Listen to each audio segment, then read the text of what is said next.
براق جمع ہے برق کی، یہ روشنیوں کی سواری ہے۔ اس پہ نبی پاک صلی اللہ علیہ وسلم سوار ہوئے، اس حضرت جبرائیل امین کے ساتھ مسجد اقصی تشریف لے کے گئے۔ وہاں پہ تمام انبیاء موجود تھے، حضرت آدم سے لے کے نبی پاک صلی اللہ علیہ وسلم تک کم و بیش 1,24,000 نبی، پیغمبر، رسول سب وہاں پہ موجود تھے۔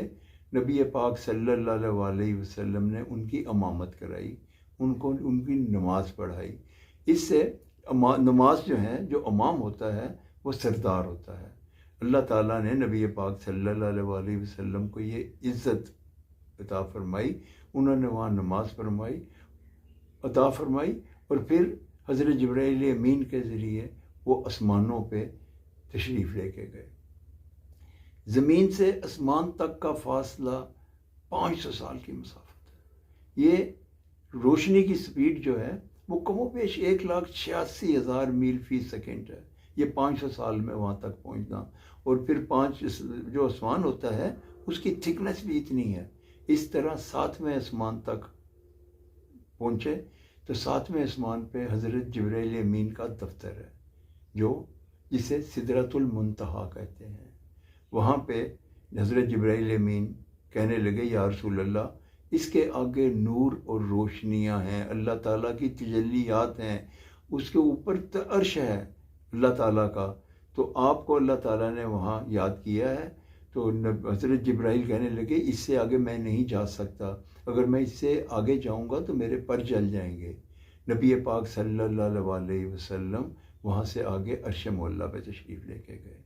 جب آپ عرش معلیٰ پہ پہنچے تو سب سے پہلے آپ نے جو کلمات فرمائے وہ تھے التحیات للہ والصلوات، کیونکہ اللہ تعالیٰ ہی ہمیں سلامت رکھے ہوئے ہے، اللہ تعالیٰ ہمیں سلامتی دیتا ہے، تو جو سلامتی دینے والا ہے اس کو ہم کیسے سلامتی کہہ سکتے ہیں؟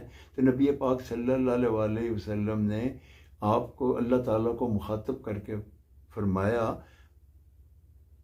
التحیات للہ والصلوات والطیبات، تو اللہ تعالیٰ نے آگے سے جواب دیا السلام علیکہ ایھا النبی ورحمۃ اللہ وبرکاتہ۔ تو پھر اس طریقے سے آگے کلام چلا، اور اللہ رب العزت کے اور نبی پاک صلی اللہ علیہ وسلم کی وہاں ملاقات ہوئی۔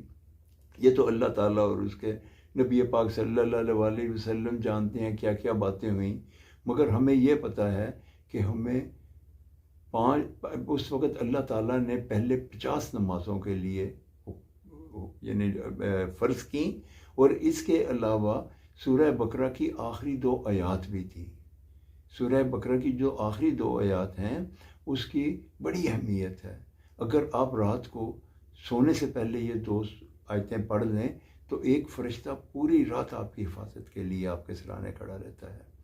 تو جب نبی پاک صلی اللہ علیہ وسلم وہاں سے 50 نمازوں کا تحفہ لے کے واپس آنے لگے تو 7ویں آسمان پہ ان کی ملاقات حضرت موسیٰ کلیم اللہ کہتے ہیں، کیونکہ وہ اللہ تعالیٰ سے کوہ طور پہ کلام کرتے تھے۔ یہ میں اگلے کسی ویلاگ میں آپ کو حضرت موسیٰ کے متعلق بھی بتاؤں گا۔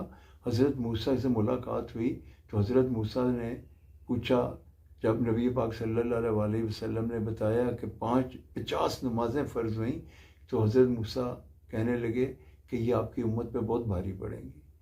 نبی پاک صلی اللہ علیہ وسلم دوبارہ واپس تشریف لے کے گئے اور اللہ تعالیٰ سے تخفیف یعنی کم کرنے کی آپ نے منت کی یا آپ نے عرض کیا، تو اللہ رب العزت نے اس میں 5 نمازوں کا تخفیف کی۔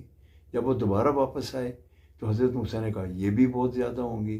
اس طرح جب حضرت نبی پاک صلی اللہ علیہ وسلم پھر عرش معلیٰ پہ گئے تو اللہ تعالیٰ کم کرتے تھے، نبی پاک واپس آتے تھے، حضرت موسیٰ کہتے تھے ابھی بھی زیادہ ہیں، تو آخر پہ اللہ تعالیٰ نے 5 نمازیں کر دیں۔ جب نبی پاک صلی اللہ علیہ وسلم واپس آئے تو حضرت موسیٰ کہنے لگے کہ میری امت پہ یہ 5 بھی بھاری پڑ گئی تھیں۔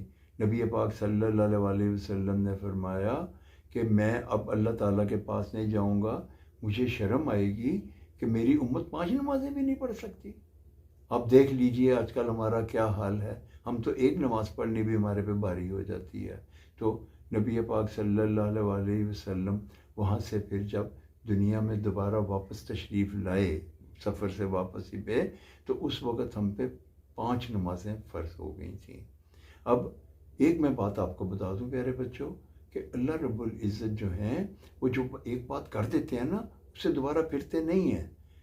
انہوں نے 50 نمازوں کا کہا تھا، حکم دیا تھا، 50 نمازیں فرض کی تھیں، اور جب اب 5 کر دیں تو اس کا مطلب یہ نہیں ہے کہ اللہ تعالیٰ اپنی بات سے پھر گئے۔ اللہ تعالیٰ نے فرمایا کہ اگر میرے نبی کی امت ہم لوگ 5 نمازیں پڑھیں گے تو اللہ تعالیٰ ہمیں 50 نمازوں کا ثواب دیں گے۔ ٹھیک ہے، تو یہ دیکھیے ہمارے پہ اللہ تعالیٰ کا کتنا بڑا احسان ہے کہ ہم 5 نمازیں پڑھتے ہیں اور ہمیں ثواب کتنا زیادہ 50 نمازوں کا ملتا ہے۔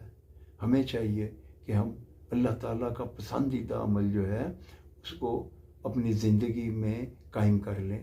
5 نمازیں ہم، کیونکہ 5 نمازوں کا میں نے جیسے آپ کو پچھلے ویلاگ میں بتایا تھا کہ 10 سال کی عمر پہ تو آپ پہ فرض ہو جاتی ہیں۔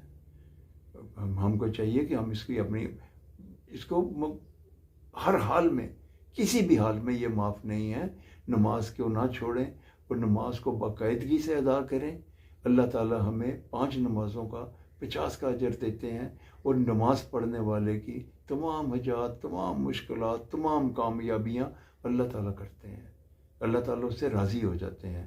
تو اب میں اپنی اس گفتگو کو، بہت لمبی ہو رہی ہے بچوں، اب یہاں ختم کرتا ہوں، اور انشاءاللہ اگلے ویلاگ میں ہم اس کے آگے نماز کی ادائیگی کا طریقہ بھی بتائیں گے کہ کیسے ادا کرنی چاہیے، اور نماز کے متعلق باقی معلومات دوں گا۔